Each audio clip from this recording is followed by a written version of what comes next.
ओम ब्रह्म सत्यम सर्वधार। आज एक उत्तम प्रसंग,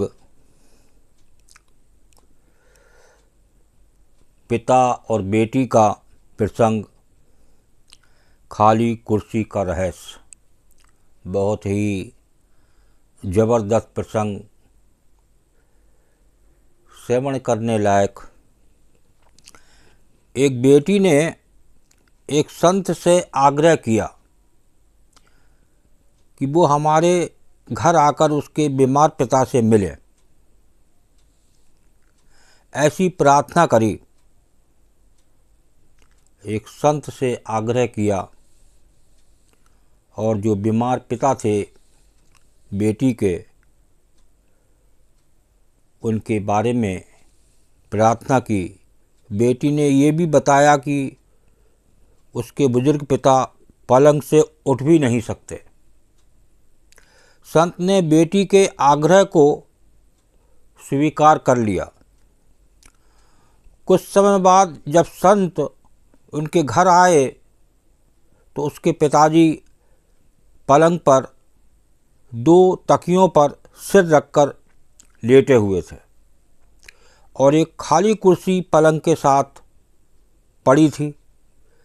संत ने सोचा कि शायद मेरे आने की वजह से ये कुर्सी यहाँ पहले से ही रख दी गई हो। जो कुर्सी खाली पड़ी थी तो संत ने सोचा ये कुर्सी शायद मेरे आने से पहले रख दी गई हो।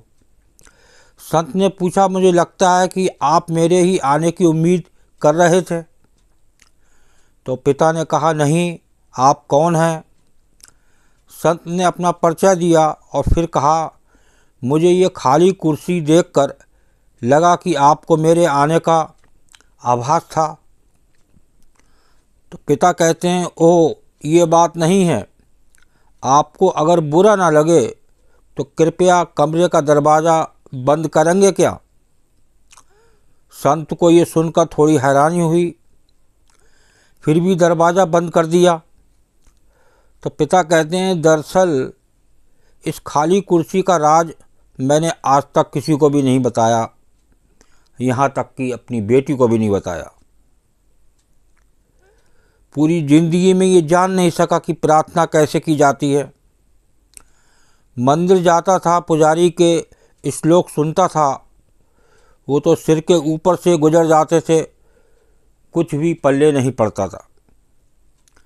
मैंने फिर प्रार्थना की कोशिश करना छोड़ दिया, लेकिन 4 साल पहले मेरा एक दोस्त मिला। उसने मुझे बताया कि प्रार्थना और कुछ नहीं, भगवान से सीधे संवाद का माध्यम होती है। उसी ने सलाह दी कि एक खाली कुर्सी अपने सामने रखो, फिर विश्वास करो कि वहाँ भगवान खुद ही विराजमान है। जब भगवान से ठीक वैसे ही बात करना शुरू करो जैसे कि अभी तुम मुझसे बात कर रहे हो। मैंने ऐसे ही करके देखा तो मुझे बहुत अच्छा लगा। फिर तो मैं रोज़ 2-2 घंटे ऐसा करके देखने लगा, लेकिन ये ध्यान रखता था कि मेरी बेटी कभी मुझे ऐसा करते ना देख ले। अगर वो देख लेती तो परेशान हो जाती या वो फिर मुझे मनोचिकित्सक के पास ले जाती। ये सब सुनकर संत ने बुजुर्ग के लिए प्रार्थना की, सिर पर हाथ रखा, भगवान से बात करने के क्रम को जारी रखने के लिए कहा। संत को उसी दिन 2 दिन के लिए शहर से बाहर जाना था, इसलिए विदा लेकर चले गए। 2 दिन बाद बेटी का फ़ोन संत के पास आया कि उसके पिता की उसी दिन कुछ घंटे बाद ही मृत्यु हो गई। जिस दिन पिताजी आपसे मिले थे, संत ने पूछा कि उन्हें प्राण छोड़ते वक्त कोई तकलीफ़ तो नहीं हुई? बेटी ने जवाब दिया, नहीं, मैं जब घर से काम पर जा रही थी तो उन्होंने मुझे बुलाया, मेरा माथा प्यार से चूमा, ये सब करते हुए उनके चेहरे पर ऐसी शांति थी जो मैंने पहले कभी नहीं देखी थी। जब मैं वापस आई तो वो हमेशा के लिए आंखें मूंद चुके थे, लेकिन मैंने एक अजीब सी चीज़ भी देखी। पिताजी ऐसी मुद्रा में थे जैसे कि खाली कुर्सी पर किसी की गोद में अपना सिर झुकाए हों। संत जी, वो क्या था? ये सुनकर संत की आंखों से आंसू बह निकले।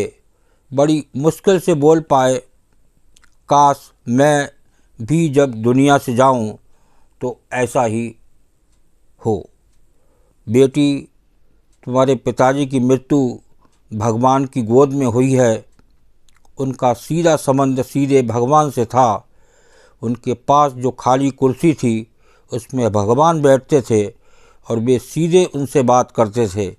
उनकी प्रार्थना में इतनी ताकत थी कि भगवान को उनके पास आना पड़ता था। आकर्षक शायद अनेकों के लिए हो सकता है, परंतु समर्पण किसी एक के लिए होता है। एक ईश्वर, एक गुरु के प्रति समर्पण हो तो वो गुरु दूर नहीं है, वो प्रभु दूर नहीं है, आपकी इस देह में ही विराजमान है।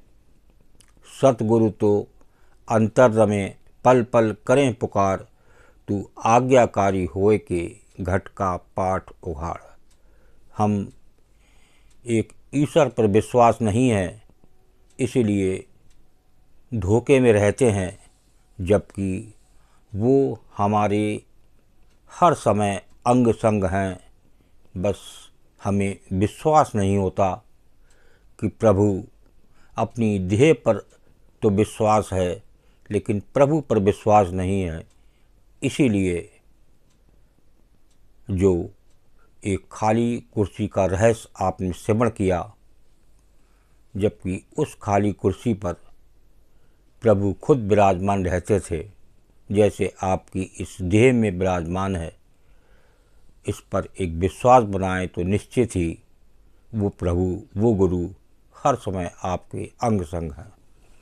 ओम ब्रह्म सत्यम सर्वदा। प्रसंग अच्छा लगा हो तो ज़रूर ज़्यादा से ज़्यादा शेयर करें, जिससे लोगों को एक प्रभु पर विश्वास हो। ओम ब्रह्म सत्यम सर्वदा।